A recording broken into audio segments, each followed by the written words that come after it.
So today is going to be an interesting video. If you haven't been living under a rock, you'll know that Charlie Kirk, a very prominent conservative political figure, suddenly died.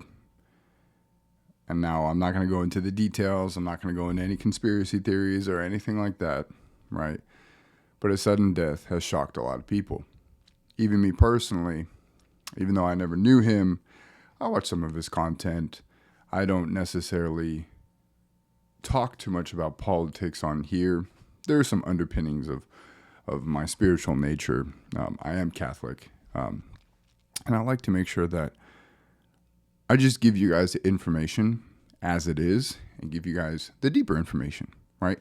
To help you where you're at with your family. But a lot of this has gotten me to think very deeply within, it hasn't even been 24 hours yet, about what's gone on. And it's very interesting that Charlie Kirk's sudden death has shocked a lot of people. Now, whether you agree with him or not politically, you can't deny he was a man on a mission. And when someone like that dies unexpectedly, it forces us to confront a question. And this is a deep question. If you've been on my email list, if you read our book, I bring this up a lot. But it's a question of ultimately mortality. What am I living for? What's the mission of my life? What legacy am I leaving behind? Death has a way of stripping away the noise, unfortunately. And I've been recommending a book to a lot of my private clients, and I'll recommend this to you guys, C.S. Lewis' Screwtape Letters. It's a very interesting book on how the devil uses noise to influence humans. And look, nobody talks about your bank accounts at a funeral. Nobody cares about the arguments you won online. What they talk about is how you lived, how you loved, and what you stood for. This goes into a deeper concept. I talk about it all the time, where being a man isn't just a privilege, right? We get to do some pretty cool things as men. Being a man isn't just a birthright, right?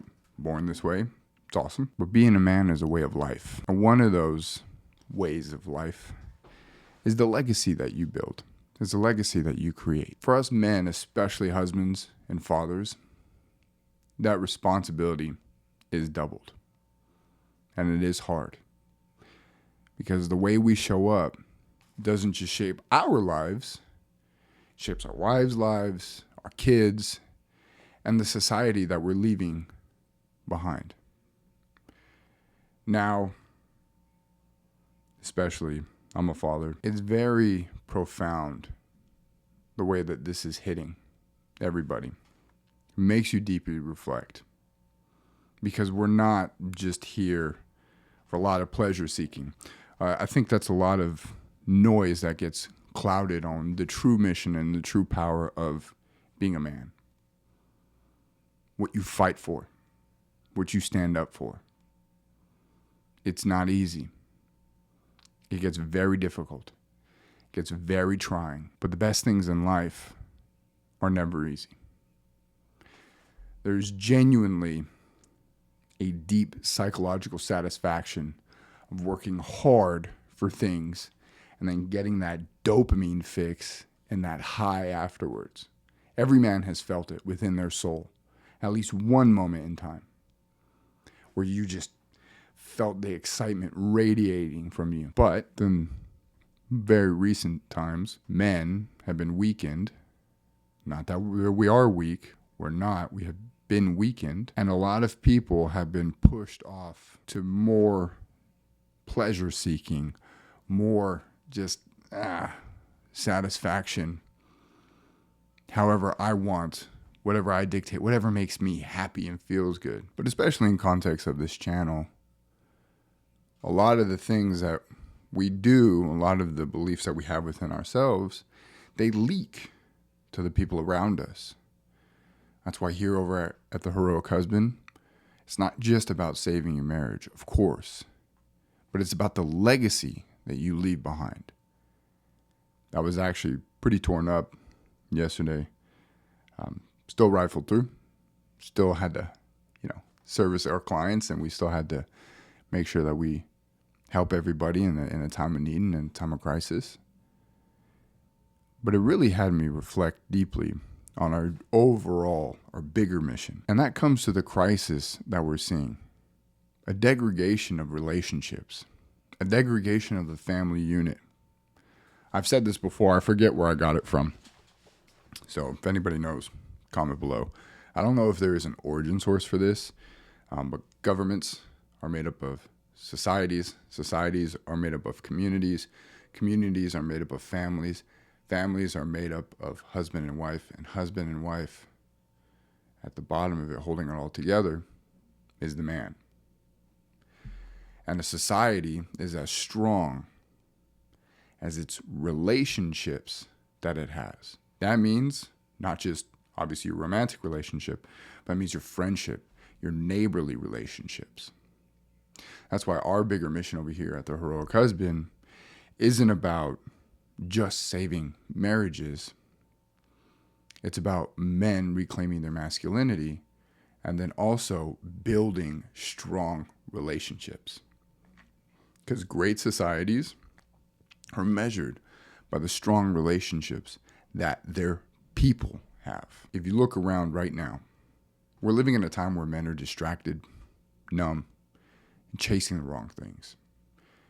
They're passive at home, reactive in life, and then they wonder why their marriages collapse, why their kids don't respect them, and why society feels like it's falling apart.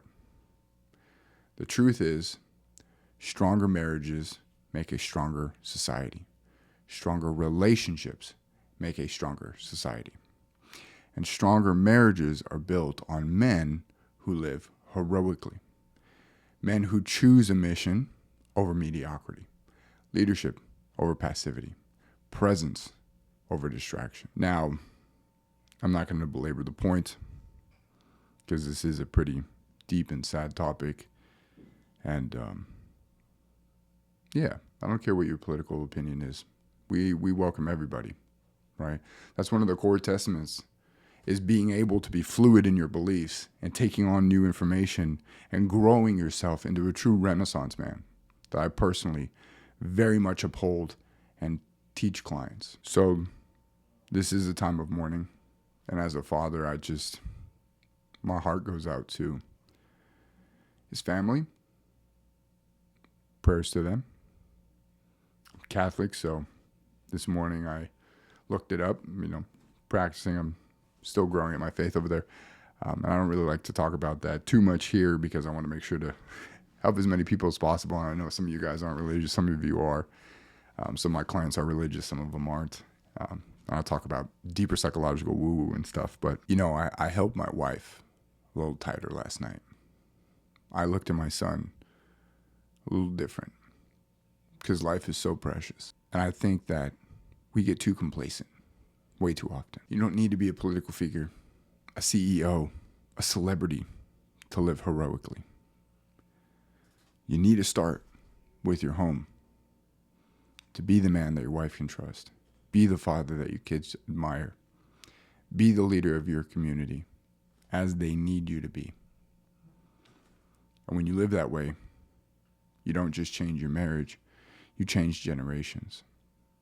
And that creates ripples that'll just outlast all of us. So my heart goes out to his family and his kids. It's precious, guys. So as we reflect on Charlie Kirk's passing, and I don't care what your political opinions are, dude was a phenom.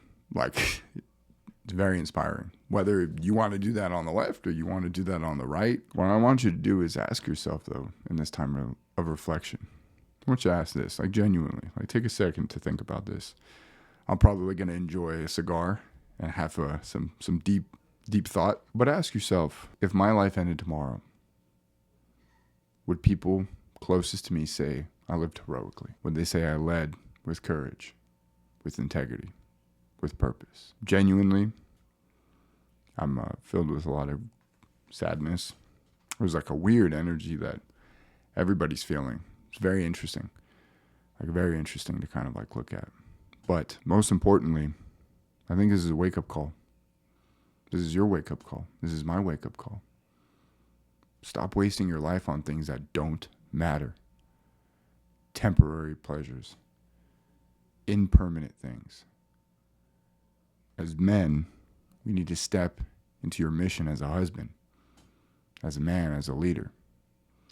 Because society doesn't get better through politics alone. It gets better when men like you and me rise up and lead our families with strength. That's what the heroic husband movement is about. Men who live, love, and lead heroically. And it starts with you. And thoughts and prayers always go out. I said a prayer for his soul this morning. And if you can, if you're a person of faith, please give him a prayer. If not, hey, just, I guess, positive energy towards his family who's in mourning. And his little kids that are not going to know him, but his legacy. So with that being said, don't want to get too political on this because this has had me take a step back and look at the overall mission of what it means to be a man and the legacy that we create. Like I said, starts with you, starts with me, starts with us as men.